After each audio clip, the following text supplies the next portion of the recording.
નર્મદાના સાગબારામાં જંગલ જમીનના વિવાદને લઈને ખેડૂતોનું આંદોલન ઉગ્ર બન્યું છે. જંગલની જમીન ખેડવા 12 ગામના આદિવાસી ખેડૂતો છેલ્લા 24 કલાકથી ધરણા પર બેઠા છે. ખેડૂતોએ રાતભર ખેતરોમાં ધરણા કર્યા અને આજે વિશ્વ આદિવાસી દિવસના દિવસે પણ આંદોલન યથાવત રાખ્યું. ખેડૂતોની માંગ છે કે જંગલ જમીનના મામલે તેમને ન્યાય આપવામાં આવે અને તેમની જમીન બચાવવામાં આવે. ખેડૂતોના આંદોલનને હવે રાજકીય સમર્થન પણ મળ્યું છે. સાંસદ મનસુખ વસાવા અને નાંદોદના ધારાસભ્ય ડોક્ટર દર્શના દેશમુખ સહિત આગેવાનોની ખોપી ગામે ખેડૂતો સાથે ધરણા પર બેઠા હતા. સાંસદ મનસુખ વસાવાએ આ મામલે સુરત કલેક્ટરને પત્ર પણ લખ્યો છે.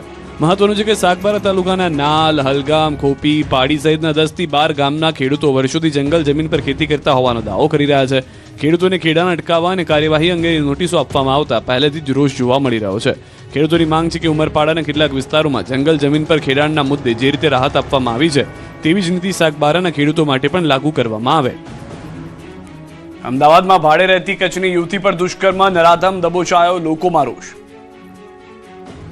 અમદાવાદમાં રક્ષક જ ભક્ષક બન્યો છે. શહેરના જોધપુર વિસ્તારમાં ભાડે રહેતી 23 વર્ષીય યુવતી પર સિક્યુરિટી ગાર્ડે દુષ્કર્મ આચર્યું.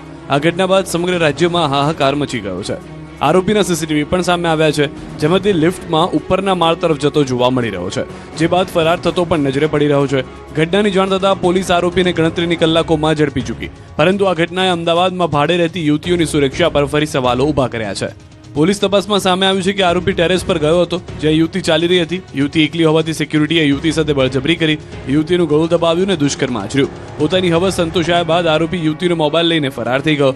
યુવતી મૂળ કચ્છ જિલ્લાની છે, જે નોકરીની શોધમાં તાજેતરમાં અમદાવાદ આવી હતી. સમગ્ર ઘટનામાં સિક્યુરિટી એજન્સી પર પણ સવાલ ઉઠ્યા છે. પોલીસની પ્રાથમિક તપાસમાં સામે આવ્યું છે કે સિક્યુરિટી ગાર્ડનું કોઈ વેરિફિકેશન કરાયું ન હતું અને તેને સીધો જ નોકરી પર રાખી લેવામાં આવ્યો હતો. સુરતમાં ગેંગ વોરમાં હત્યાનો નવો વિડીયો આવ્યો સામે. કુખ્યાત સતીશ મરાઠીને ધારિયા, તલવાર, કુહાડી અને છરીના ઘા ઝીક્યા.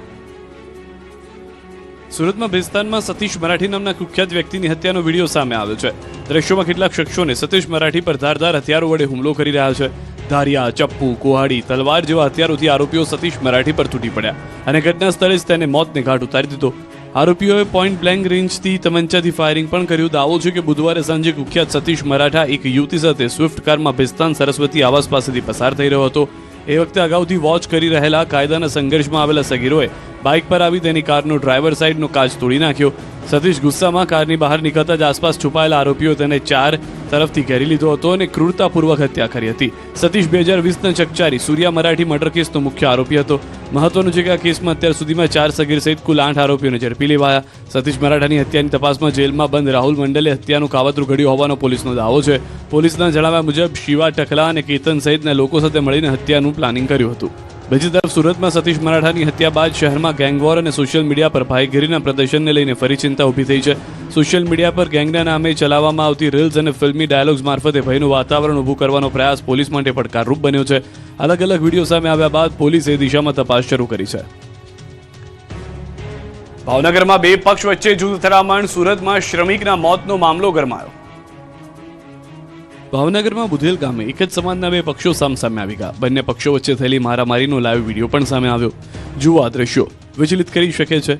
બંને પક્ષના સભ્યો જાણે એક જ બીજાના લોહીના તરસ્યા હોય. પુરુષોની સાથે મહિલાઓના માથા પર પણ જાણે મોત સવાર છે.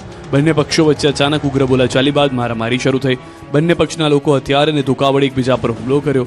ધોકા, બેટ અને પથ્થર વડે લોકો હુમલો કરતા નજરે પડી રહ્યા છે. દ્રશ્યોમાં જોઈ શકાય છે કે એક શખ્સ મહિલાને માથાના ભાગે બેટનો ફટકો મારે છે, જે બાદ મહિલા ઢળી પડે છે. બીજી તરફ જમીન પર પડી ગયેલા યુવક પર પણ ક્રૂરતાપૂર્વક પ્રહારો કરવામાં આવે છે. મારામારી બાદ ઇજાગ્રસ્તોને તાત્કાલિક સારવાર